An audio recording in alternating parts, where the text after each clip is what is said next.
Hello everyone, and welcome back to our next lesson. Today we're going to be learning about Lewis dot structures and determining what type of charge the atom will take if it becomes an ion.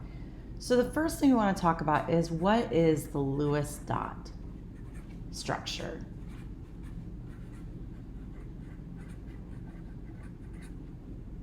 So in our previous lesson, we learned about ionization energy, electronegativity, and atomic radii.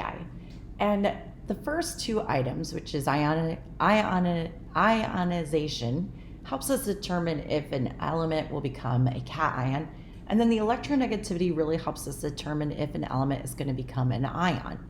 And we also learned with orbital notation and electron configuration how to determine the number of valence electrons in an element.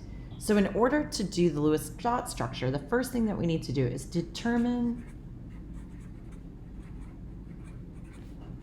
the number of valence electrons. So as a refresher, if we're looking at the periodic table, we can easily determine any element that is an S or P how many valence electrons they have. Because in the first group of S, we have all these elements have one valence electron. Everything in group 2 has 2 valence electrons. Everything in group 3 will have group 13 will have 3 valence electrons. Everything in group 14 will have 4 valence electrons. Group 15 will have 5. Group 16 will have 6. Group 17 will have 7. And with the exception of helium, group 18, all the noble gases will have 8 valence electrons. So one thing to note is that valence electrons will never be more than 8. So we can never have more than 8 valence electrons. It will always be based on going through our S and our P, which, as we recall, S can hold 2 electrons, P can hold 6. So that means that when S and P are put together, that equals a total of 8. So the next thing is to locate the element and its atomic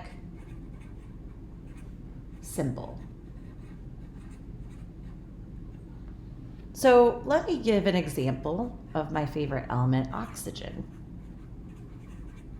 All right, so in the example for oxygen, our atomic symbol for oxygen is O. And if I locate it on the periodic table, we'll notice that oxygen is in group 16. So what that means is that it'll have 6 valence electrons. Our next step that we want to do is we want to place the valence electrons around the symbol. And when we are placing them around the symbol, we need to put them in a specific order. So place them as if this was a clock face. So we're going to place the dots at the locations of either 12, 3, 6, or 9 o'clock. So imagine if this was an analog clock, we can put them at 12, 3, 6, or 9 o'clock around this element. And by organizing it this way, it'll help us determine when we start talking about bonding, how and if and when this atom will go ahead and bond with other elements. So another thing to note about placing them around the symbol is that just like Hund's rule, we're going to put single dots around before doubling up electrons.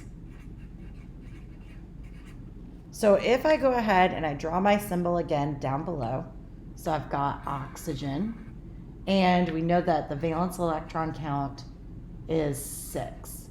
So I'm going to go ahead and I can start at any place on the clock face that's 12, 3, 6, or 9. There is no reasoning behind where you would start one or the other. So in this case, I'm just going to start at 12 o'clock. So I'm going to have 1, 2, 3, 4. So I've went all the way around first. I still have 2 more electrons to fill. So 5 and 6. So that is the first example. I'm going to go ahead and do another example. And example number 2, I'm going to do magnesium. So for magnesium, if we look, it is in group number 2. That means that all elements in group number 2 have 2 valence electrons. So if I start again with my symbol for magnesium, I'm going to have Mg. And since it only has 2 valence electrons, I can put them 1 and 2. And again, that finishes a Lewis dot structure example. Some things to note is that, as a reminder, until now, we assumed all D and F orbitals have 2 valence electrons. So we've been making this assumption because those elements go through the s orbital before they go into D or F, and they never make it into the F orbital. Note that transition metals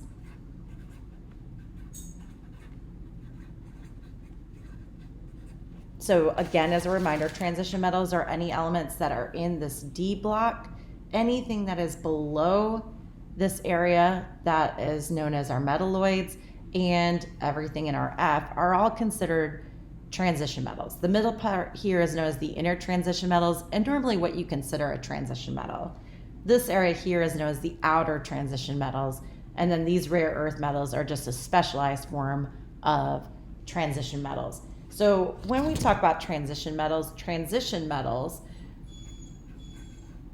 the valence electrons are hard to predict. So again, we're going to continue to just assume that they have 2 valence electrons, but when we get into ionic bonding, we'll find out that some elements actually, in fact, have multiple different ways that they can interact. That means that they don't necessarily have 2 valence electrons, but again, for now, we're going to continue to make the assumption that they have 2 valence electrons. All right, now we're going to talk about how to predict charges on atoms. So as a refresher from our last unit, again, everything in chemistry is going to build on each other.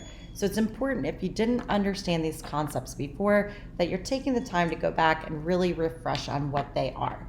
So what is ionization energy? As a reminder, it's the amount of energy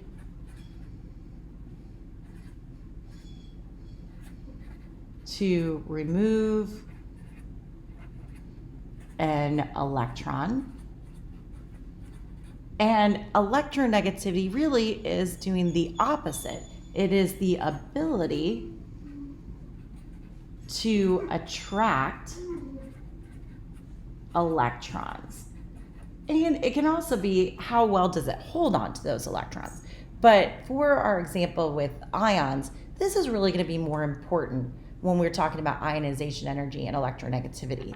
So ionization energy, so it's going to take very little energy to remove electrons from elements on the far left side of the periodic table, because all elements want to be stable. And the elements that are stable on the periodic table are our noble gases. So when we think of elements in group 1, they have only 1 valence electron. which they're happy to give up so that it can be like the noble gases electron configuration. Whereas elements like fluorine and halogen groups here, they have 7 valence electrons. They're only 1 away from becoming a noble gas if they could gain an electron. So really, ionization energy is about taking an electron away. Electronegativity is adding an electron. So depending on how far or how close they are to the noble gases will determine if they're likely to give up electrons versus take on electrons. So ionization energy is the likelihood to become a cation versus electronegativity is the likelihood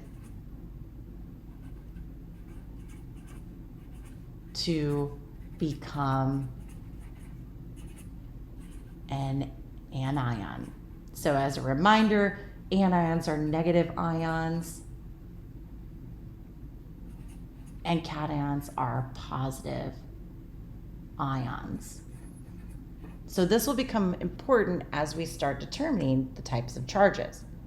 So let me give an example of one with either or. So let's look at lithium. So lithium, if I look at my periodic table, it has 1 valence electron. So I'm just going to put 1 dot there to represent the Lewis dot structure for that one.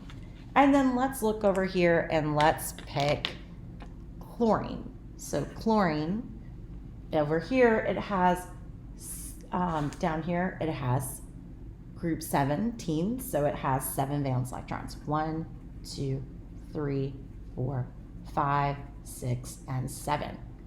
So when I look at the Lewis dot structure, it becomes very easy to think about this from ionization energy. Is it going to take a lot of energy for lithium to remove one electron? Will it take a lot of energy for chlorine to lose 7 electrons? And then what is the likelihood with electronegativity that lithium would want to try to attract 7 more electrons? And what is the likelihood that chlorine would only need and want to attract 1 more valence electron? So in this case, it is going to be easier for lithium to lose 1 valence electron versus it's going to be easier for chlorine to gain 1 valence electron. So that's how we're going to determine whether or not it's going to become an anion or a cation.